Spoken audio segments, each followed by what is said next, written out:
Hey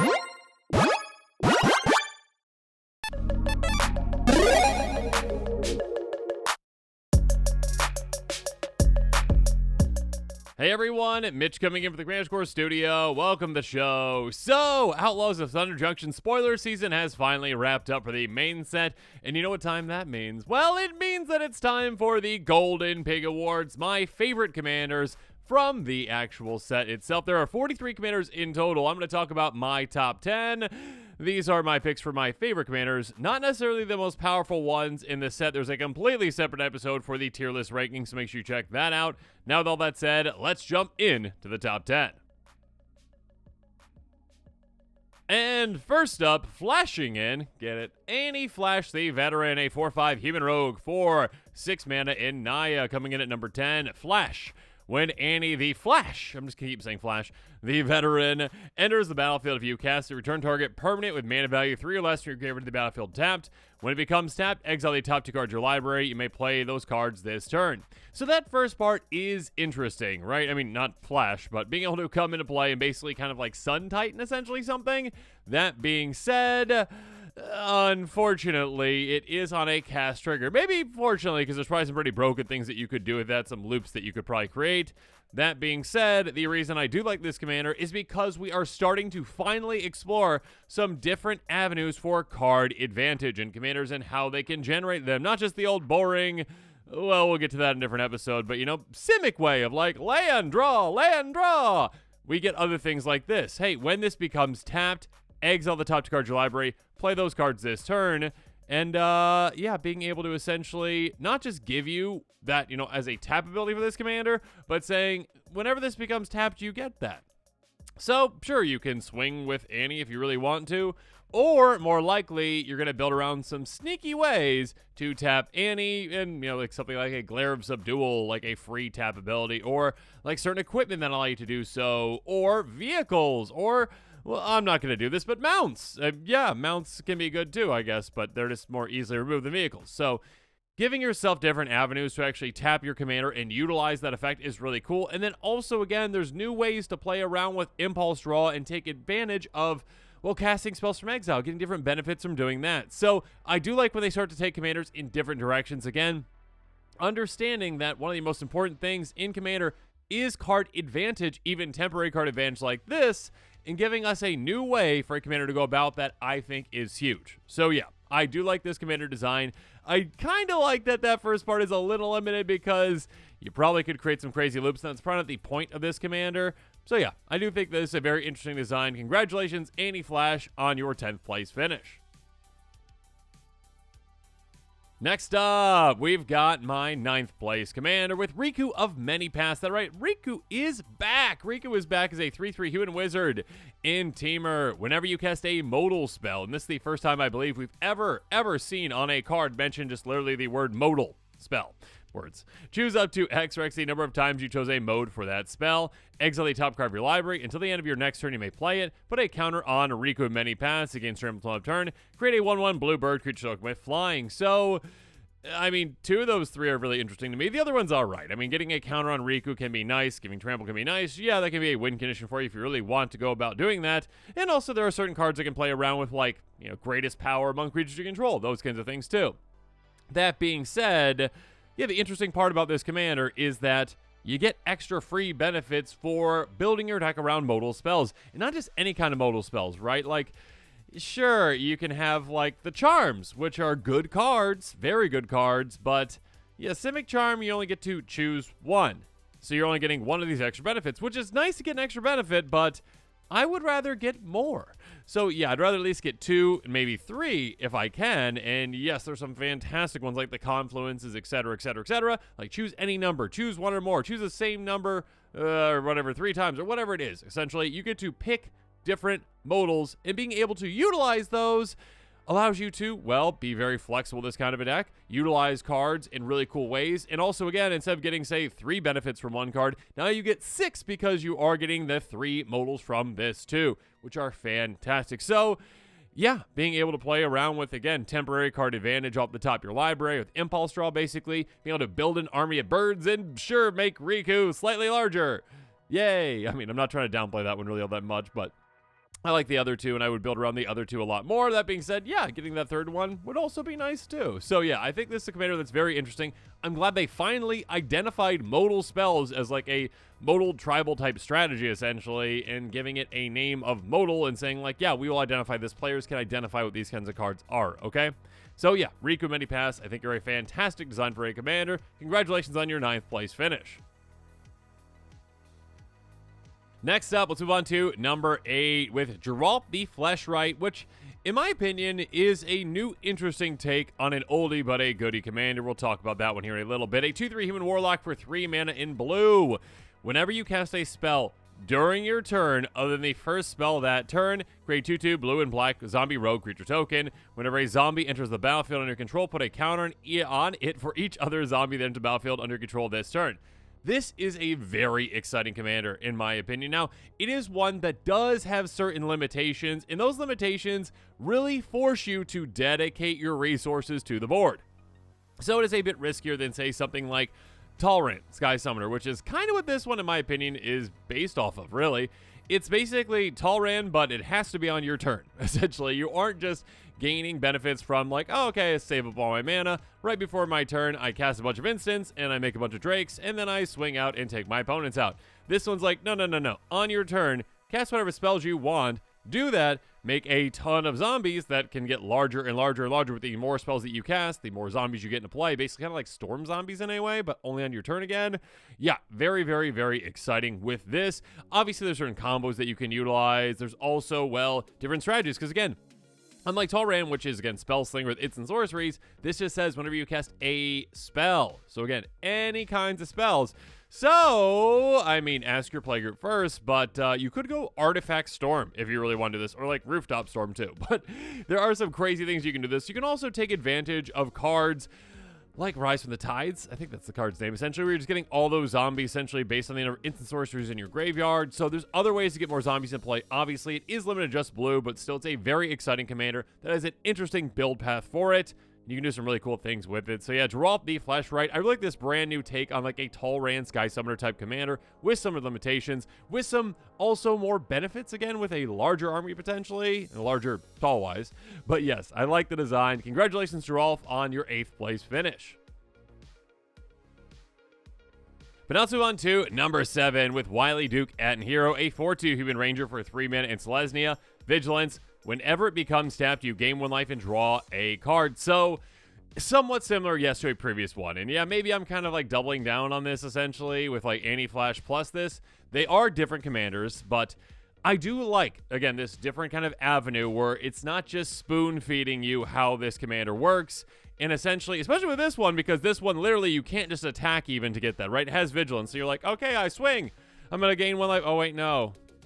It's Vigilant. It doesn't tap when I attack. How do I draw this card and gain life? Yeah, it does take a little bit of build around. There are different avenues, again, to tapping your own commander. There's a lot of different exciting things you do with it. Again, like I mentioned earlier, like vehicles, mounts, if you really want to do that, I guess. You can also utilize, again, like permanents like Glare of Sedul let you do that. Equipment let you do that. There's a lot of exciting things that you can do with that, and a lot of exciting ways that you can play into this and do some very powerful things. Again, even in a color combination that isn't known for generating an absurd amount of value when it comes to, like, draw. Selesnya, typically, commanders do not do that. This one allows you to do that, but in a different way, in a unique way, and in a way that can be very, very powerful when built properly. Although life gain is pretty weak sometimes, such as gaining 1 life, you can play off of that and gain a lot of value with other things like Trellisara in play, like getting a trigger off of every single time you gain a life. Well, Lost Dreams, those kinds of cards too. So there's some different avenues to victory with this commander as well, different ways to generate value. And I love when we have new kinds of build-arounds that actually make cards that might be pretty useless in other types of, decks essentially really, really good. So yeah, Wily Duke and Hero, congratulations on your 7th place finish. Next up at 6th place, we've got Fblthp. That's right, Fblthp is back. Lost on the Range, a 1/1 homunculus with Ward 2 that costs 3 mana in blue. You may look at the top card of your library anytime. The top card of your library has plot. The plot cost is equal to its mana cost. You may plot non-land cards from the top of your library. This commander is basically Future Sight with plot, which I love. I love that combination, essentially being like, oh, okay, cool. Top of my library, essentially an extension of my hand, And I can utilize those cards in this different way where I'm like, oh, okay, I won't cast it this turn, but I'm going to save it over here. And I'm going to be able to cast it whenever I want after I paid the block cost. So essentially being able to just build up a glut of resources and just say, hey, opponents, yeah, just don't worry about these cards that are over here exiled. Don't worry about them at all. It's fine. It's fine. Don't worry about it. We'll get to those. And then just utilize them all in a very big explosive turn. You know, a lot of exciting things with this one. And also, I am just a sucker. I absolutely love when you can see the top card of your library and being able to manipulate that with things like, you know, just self-mill. Something very simple like a Ghoul Caller's Bell can be so good in this deck, being like, yeah, I don't like that card, or I don't need that card, or I can't plot that card right now. Let's get rid of that and potentially get something else that I can utilize. So a very exciting commander, one that I love the design of. And of course, I love that Fblthp is back. Congratulations, Fblthp, on your 6th place finish. But now let's move on to number 5, and Marchesa is back as well. The Dealer of Death, a 3/4 human rogue for 3 mana in Grixis. Whenever you commit a crime, you may pay 1. If you do, look at the top 2 cards of your library, put one of them into your hand and the other into your graveyard. And again, committing a crime means you target an opponent, anything they control, and or cards in their graveyards. That's a crime. So essentially, why I love this commander and why I'm not so much a big fan of many of the other commanders when it comes to committing crimes is because this is not limited. It does not say this triggers only once each turn. Oh, goodness. That kind of text I just absolutely cannot stand for the most part. And with this one, it allows you to really utilize the commander fully. Being able to build around, all right, I'm going to have all these different ways to commit crimes, and I'm going to utilize them to their fullest to be able to get this commander's trigger as many times as I can pay for it, essentially. Again, the limitation there is that mana, right? Paying 1 mana. There is a limitation on it in that way, but I'd much rather have that than be like, nope, you can't do that more than once each turn. In my opinion, that's boring. So yes, this kind of a commander you can build around ways to use and abuse getting more cards in your hand, ways to use and abuse getting things in your graveyard, ways to actually utilize those cards out of your graveyard, or reanimate creatures out of your graveyard, or yeah, just a lot of exciting things that you can do with your graveyard apparently. So being able to utilize this commander in its best way, being able to say, hey, you know what? I've got all these things in play, these repeatable effects that can commit crimes again and again and again. And all of a sudden with that, I can build up a value engine that is unstoppable with this commander. I love this design. I love that you can get this trigger as many times as you can actually build around. And of course, there's some crazy powerful things you can do this too. So yeah, Marchesa, Dealer of Death, congratulations on your 5th place finish. But let's keep moving forward on to number 4. We've got Obeka, Splitter of Seconds. That's right, Obeka is back in yet another Grixis commander like Marchesa. A very exciting one, at least I think so. A 2/5 Ogre Warlock with Menace that costs 4 mana. Whenever Obeka deals combat to a player, you get that many additional upkeep steps after this phase. Oh my goodness. So building around upkeeps are a very cool thing. I mean, we had, what was it, Paradox Haze or Obscuring Haze or what it was in the past, essentially, where you could like, hey, just enchant yourself and you get 1 additional upkeep. There's also ways to enchant opponents too to give them 1. But anyways, giving yourself additional upkeeps is really cool because there are certain things like permanents in play that are like, hey, on your upkeep you get this, or on your upkeep you get that. Obeka says, you know what? Every single one of your upkeeps is going to become more than that because you get your regular upkeep and you're going to get more that I give you.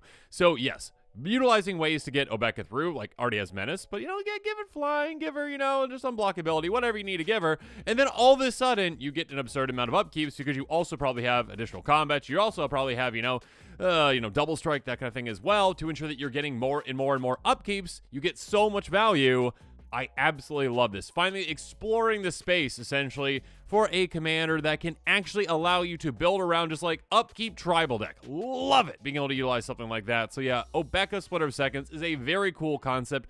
I love when they take things into different directions, when they say, hey, this is something that is part of Magic, has always been part of Magic, and we haven't had a commander that really interacts with that, or gives you this kind of like, sloth of cards, essentially, that gives you cards that you just don't see play, essentially, right? Those kinds of cards that like don't utilize properly in other decks, that aren't that good in other decks, but Obeka can say, hey, those miscellaneous upkeep ones that just give you a little bit of value, I can give you so much more value for that. So I love when Wizards finally gives us a commander that can utilize those kinds of effects, that makes those janky, useless cards really, really good. And other cards that are already good, pretty good too. So yeah, Obeka, Splitter of Seconds, congratulations on your 4th place finish.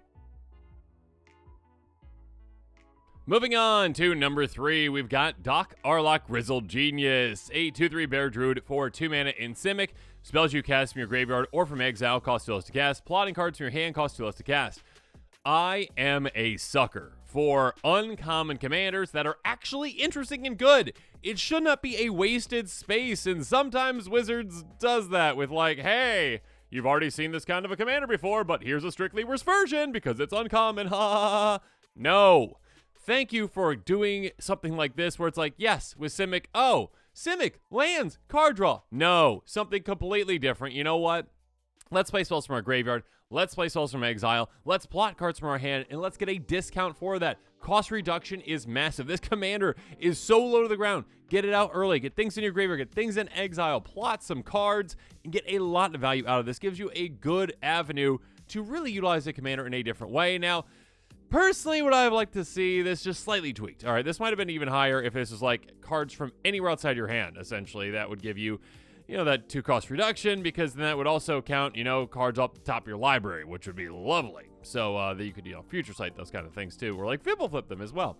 Regardless, a very, very, very, very, very cool card. I love utilizing this. Again, I was going to say Fblthp, it works with that. No, plotting cards from your hand. Oh, boo. Top library doesn't work with Fblthp. But yes, it's a very cool card. I like the design. Again, even it could be slightly improved in my opinion, but it's still very, very good. Uncommon. Simic Commander does something completely different. Very unique. Very different direction than what we've seen. Absolutely love it. Congratulations, Aurlock Grizzled Genius, on your 3rd place finish. Next up, maybe I'm just a sucker for plot, but Lila Undefeated Slickshot. Yeah, this is a cool commander. A 3/3 human rogue for 3 mana and is it prowess. So whenever you're casting your non-creature spells, +1/+1 till end of turn. Whenever you cast a multicolored instant or source spell from your hand, exile that spell instead of putting it in your graveyard as it resolves. If you do, it becomes plotted. This is such a cool and unique concept. This is like, hey, let's copy spells, but in a different way.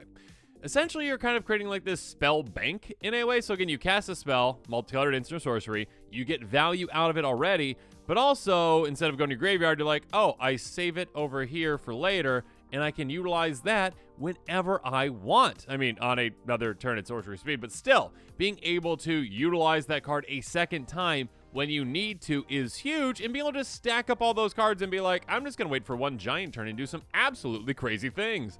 Yeah, that can be really, really fun. Of course, again, you can play into ways that you can take advantage of casting things from exile, get extra value from that too. I like the avenues that this commander gives you. I think it's a really cool design, a really cool concept.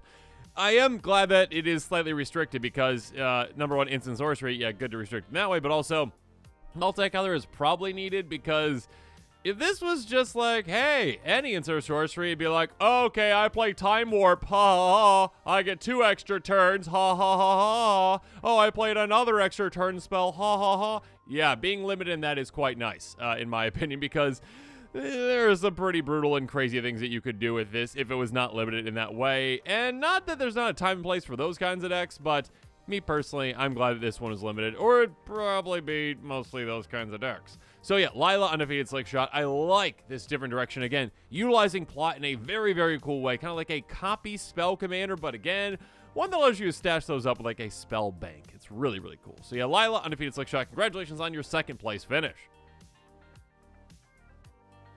But finally, the moment that you've all been waiting for, the golden pig of Outlaws of Thunder Junction is Taii Wakeen Perfect Shot. Boros commanders, in my opinion, not my opinion, I guess, but just throughout the history of these golden pigs, there probably been too many. I think there's been a couple. I think Osgir might have won, actually, because just taking Boros into different directions was, at some point, unheard of, where Wizards was like, no, they attack, and that's all they do, ha ha ha. And now that's how they are with Simic, most like, no, lands and card draw. But yeah, essentially being able to take a Boros commander into a different, unique, interesting direction. My goodness, this is a perfect commander. 2/3 human mercenary for 2 mana in Boros. Whenever a source you control deals non-combat damage to a creature equal to that creature's toughness, draw a card. We'll get back to that in a second. Pay X, tap. If a source you control deal non-combat damage to a permanent or player, this turn deals that much damage plus X instead. Okay. This commander is incredibly exciting because we've seen in the past, like, okay, like, any kind of damage takes out a creature, like Death Touch, essentially, right? Death Touch spells. We've seen that.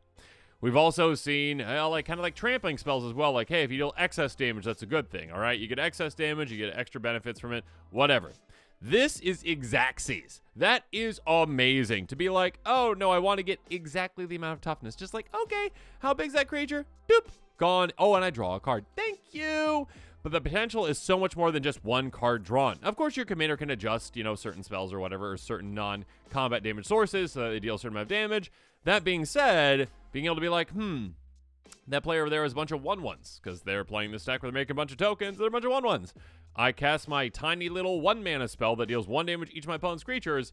I take all those creatures out, and I just drew 10 cards for 1 mana. Yay! Thank you, opponent. And they're like, oh my gosh, what did I do? You also can do this to your own creatures too, though, because keep in mind, it does not say to a creature that you don't control, or opponent's creature, I guess it would say.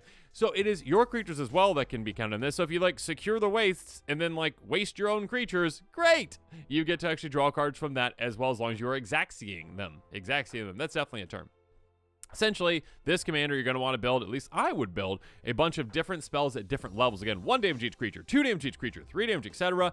But also having spells that are flexible. Again, like X damage each creature. And then maybe some ways to give your opponent's creatures so that you can be like, hey, I'm being generous. And they're like, thank you so much. Hey, I'm taking all the creatures. Oh, no, that wasn't nice at all. Now you're drawing 20 cards. Of course, you can also play into that extra ability as well. Again, I do say extra ability because I think the main thing you're going to build was that first one, but that's a pretty cool ability, being able to change the amount of damage essentially, or just adjust essentially, right? So being able to say, oh, okay, I ping everyone for 1. Your opponent's like, oh, ow, 1 damage, ha ha ha. And then you're like, oh, I got 10 mana lying around. Tap for 10, give you 10 extra damage. Oh no, I'm gone. Yeah, you can do some really crazy things with that too. So I love the design of this commander. Again, I love when they take things into different, unique directions that still scream Boros to me, right? This still says Boros to me. But it is Boros in a different, unique, interesting, new way. And again, being so specific with Exacxing damage is something that we have not seen yet, so I love that. So, Taii, Wakeen, perfect shot. Congratulations on your first place finish. You are, in my opinion, the golden pig of Outlaws of Thunder Junction. But now as this episode is coming to a close, it's time for me to hear from you. So in the comments below, let me know what your thoughts are on my picks for my favorite commanders from Outlaws of Thunder Junction. And let me know if any of your commanders were not mentioned in this. What is your favorite commander from Outlaws of Thunder Junction? And also make sure you're staying tuned to, well, hopefully your commanders don't show up in this one, but the Golden Toilet Awards, where I talk about my least favorite commanders from the set. It's bound to happen, essentially, at some point, where some people out there are like, that's my favorite commander, and I'm like, I don't like it, I'm sorry. And it's okay if you don't like some of my commanders. Maybe your least favorite commander from the set is literally Taii, Wakeen, perfect shot. It might be, and that's okay. Everyone's got different opinions, and, you can express them in the comments below. Yeah, let me know in the comments below, and of course, as always, thanks again, and have a good one. This show and episodes like this one are possible thanks to viewers like you. If you're looking for an easy way to help support this show, make sure that you like, share, and subscribe. Also, hit that bell notification icon so you don't miss any new episodes. You can also go check out our playmats and other merchandise at thecommandersquarters.com. We also have a ton of brand new t-shirt designs in stock, so make sure you check out those as well. Another easy way to support this show is with our TCG player affiliate links. So whether you're buying a deck or individual cards, you can use this general link right here or one in the description. And the final way that you can support this show is by supporting us directly by becoming a patron. There are many benefits to being a patron, and I truly couldn't do this without all of their support.